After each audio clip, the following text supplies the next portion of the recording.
This is a rapid fire round. If you don't want to answer a question, you can just say pass. At what age do you want to retire? I don't know, in 2 decades, maybe. What's your favorite mobile app? Google Maps, probably. How long does it take you to get ready in the mornings? 10 minutes. Most embarrassing moment of your life? I don't know. Pass then. Mountains or beaches? Beaches. What's the most useful mobile feature you can't live without? The internet. Favorite color? Blue. What time of day are you most inspired? Early afternoon. How many hours of sleep can you survive on? 7. Fill in the blank. An upcoming marketing trend is blank. Influencers. The city in which the best kiss of your life happened. Pass. Pick one, Android or Apple. Probably Android. The biggest mistake of your career.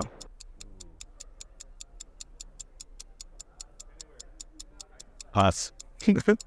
How many cups of coffee do you drink per day? 3. How do you relax?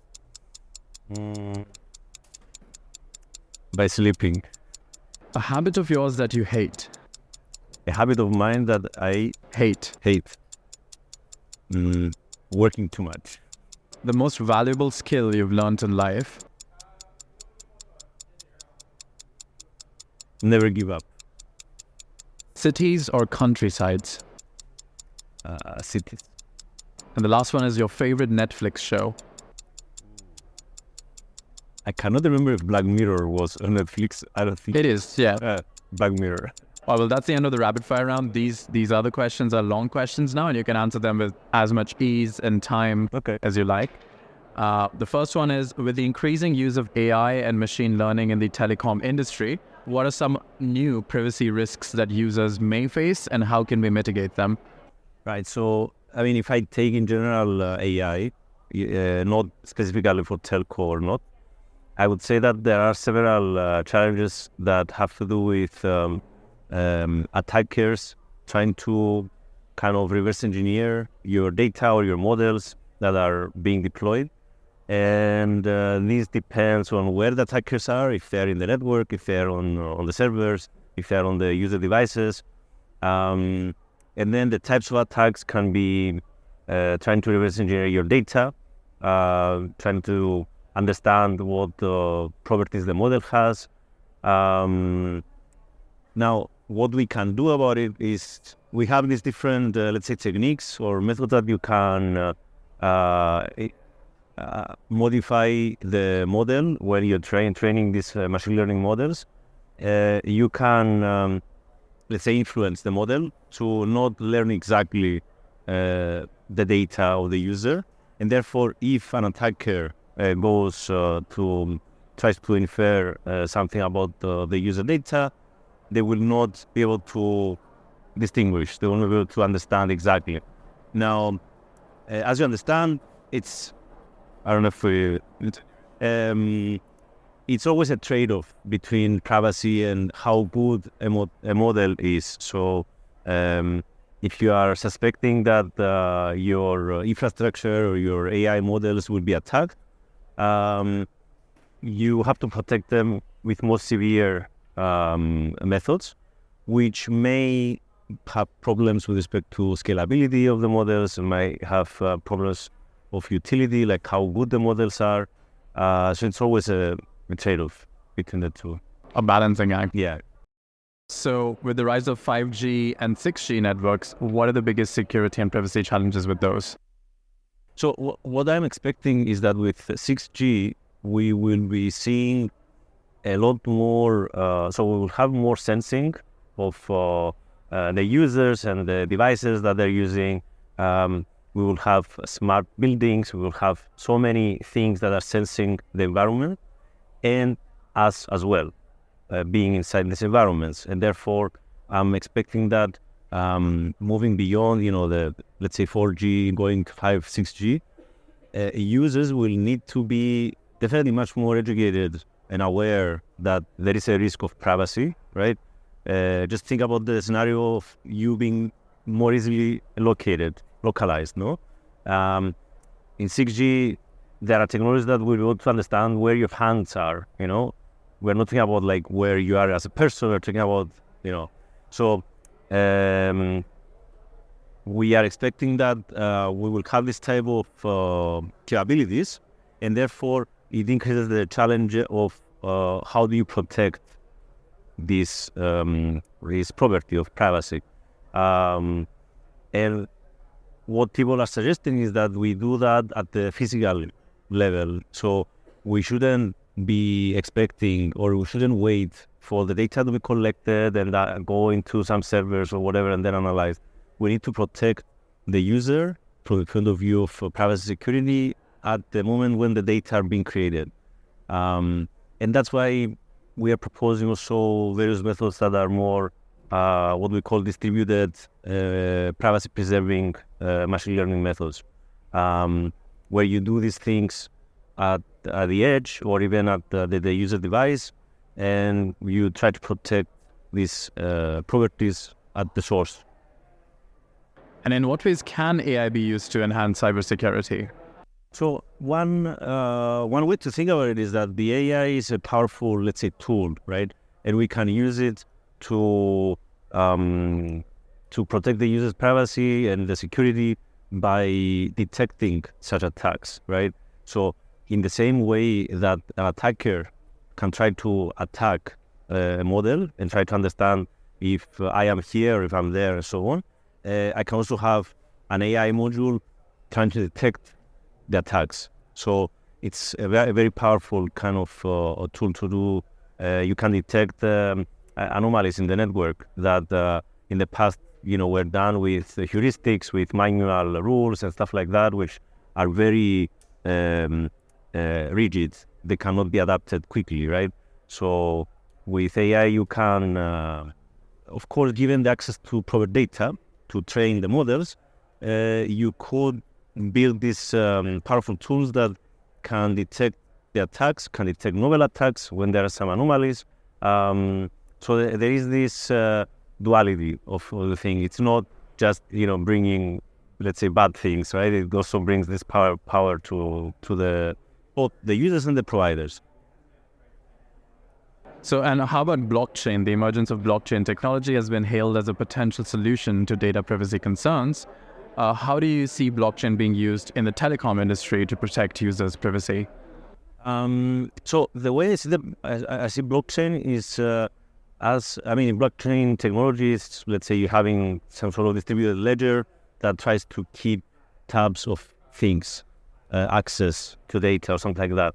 Now, the way I could see it being used is having some sort of blockchain technology that allows a couple of things. One is keeping track of who is accessing my data, who is trying to share my data. This is done through these decentralized kind of ledgers that have these immutable records, so nobody can modify them. So if you decided to access my data, I will know. I will be able to know.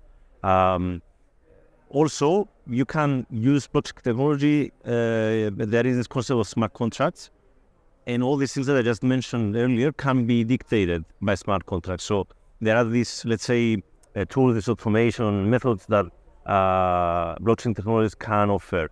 And the smart contracts, then you can audit them, you can check down the road. For example, governmental agencies, they want to access my data. I will be able to audit who accessed them, when, why. So there are records, right? And nobody can touch them. At least that's in theory. Yeah. So as telecom companies roll out new 5G infrastructure, what challenges do they face in terms of deployment and scaling, and how do they face them?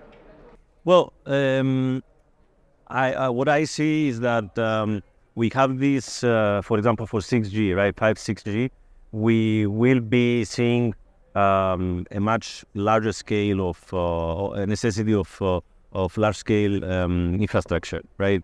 I mentioned earlier about the sensing, all these things that requires infrastructure. What does that mean? Is that you need also some way to manage these resources, no? And if you don't have some sort of automated way to do that, you're going to fail, right? So AI can help you basically solve this challenge that comes with going into 6G. Cybersecurity-wise, again, I mentioned earlier that whatever challenge comes with, you can sort of solve with the AI.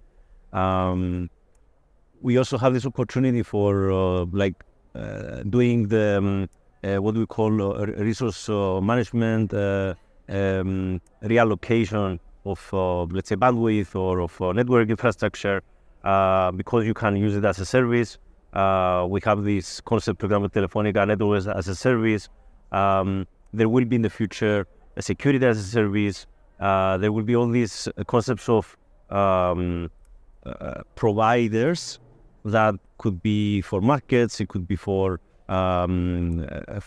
infrastructure. So all these things can allow not only the telco operator but other industries to capitalize on AI and solve at the same time these kind of challenges. And last thing, there is a concept that we call software-defined networks that has been around for a while, of course, is the way of abstracting the network as a software and kind of mix and match type of components that you need based on the expected utilization. So, for example, we are in Mobile World Congress now. This doesn't happen often. It happens only once a year. So that means that during this week, you need much more infrastructure close to support, hundreds of thousands of people being. So either you're going to deploy manually a bunch of antennas and all these things that need to support the users, or you're going to abstract the infrastructure at the software level and shift around resources to support these users. And this, you can envision it, I said, for the Mobile Congress, but you can envision for any type of activity in the future. And so how have you addressed issues of bias and fairness in your work on data mining and machine learning on large-scale data? Can you describe a specific example of how you mitigated bias in your models? So this is actually an area that I'm entering now with some colleagues. I know that we have this ongoing research on understanding fairness and bias with respect to different pipelines that are happening in Telefonica. But beyond Telefonica, I think there is this concerted effort by the research community to invent new methods that allow you to train a machine learning model that is more fair and less biased. The way usually to do that is to make sure that either your data is not biased, which means that you need to have some sort of balance set of data across all your labels, across all your properties, or if that is not possible because of the data collection process, to counterbalance this in the learning, in the model training. So to give you an example, if you are trying to collect data, census data, right, across Spain, right, but there are some areas that are very difficult to reach, right? So those areas may end up being underrepresented in the data set, right? Now, if you have an expectation that this is going to happen and you can anticipate for it, you can also plan some sort of weight to counteract it inside the learning, right? And we are examining all these different methods to make sure that whatever model we build on user data or infrastructure data are representative, are unbiased, they have this balance across labels and so on. The next one is about, can you discuss your research on streaming graph analysis? What are some of the key challenges in analyzing graphs in real time, and how have you addressed them? Yeah. So this one is definitely some work I did in the past, and I would say that the big challenge with processing or learning on big graphs is two issues. One is the scale, and one is the dynamicity of the graphs. So when you're talking about, for example, social graphs, if you want to analyze the real-time graphs, these are constantly changing. An example of a social graph is friendships. So the Facebook graph, for example, people are becoming friends or unfriend each other all the time, right? Now, if you want to study this type of graph and have an up-to-date set of metrics, like who is the most central in the network, or give me the top 1,000 central users. This may be changing constantly. So your methods, your graph analysis methods, need to be able to adapt to this property. Then you also have the problem of size, right? If you're talking about like a big graph, like the Facebook graph is a few billion users graph, you may not be able to fit it inside one machine, right? You need a supercomputer to actually fit it. So you need to come up with clever ways to process maybe portion of the graph at each time, and perform computations to make it possible. So to back to your question, in the past we worked on some, let's say, difficult centrality metrics, and we invented some methods on how to compute and recompute these metrics at almost real time while the graph is changing. And this was the challenge. Like, how do you find a way? I don't need to maybe mention too much in detail, but yeah. Okay. And how have you approached workload analysis on distributed stream processing engines? Can you describe a specific example of how you optimize the performance of a system under heavy load? Yeah, so we did this work. It's been also a few years. The idea is to first of all, to accept the fact that in heavy workloads, not all the data are coming in at the same time in the same rate, So there are some data that are more popular than others. For example, if you look at Mobile World Congress at the moment on Twitter, it's going to be much more popular as a keyword or hashtag than, a random village in Catalonia, right? They're both kind of happening in Catalonia, but one is much more popular. Now, if you want to process and do some sort of computation, some processing on these specific hashtags, one of them will be much more popular, so that means that you need much more computing power to do it. So some work we did there was to find a clever way to redirect, let's say, the incoming flow of traffic coming for specific keys or keywords that are very, very popular and distributed across many machines, right? So the scenario there was that if you have this type of unbalanced type of data set and you need to process it at real time, how do you do that without killing specific machines because they're just getting all the load? So there was this scaling and rescaling type of technique. Okay. And the kind of overarching question is, what are some of the most exciting research questions or areas of inquiry in your field right now? Well, I mean, it depends if we talk about the computer science in general or if we talk about my field.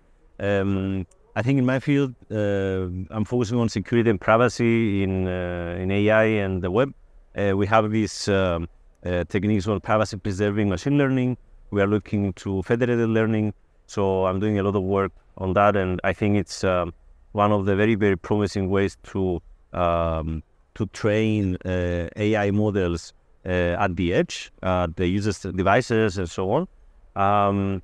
There are, of course, the things that I mentioned at the very, very beginning, adversarial attacks, and how do you detect them? How do you protect the users from this type of attacks?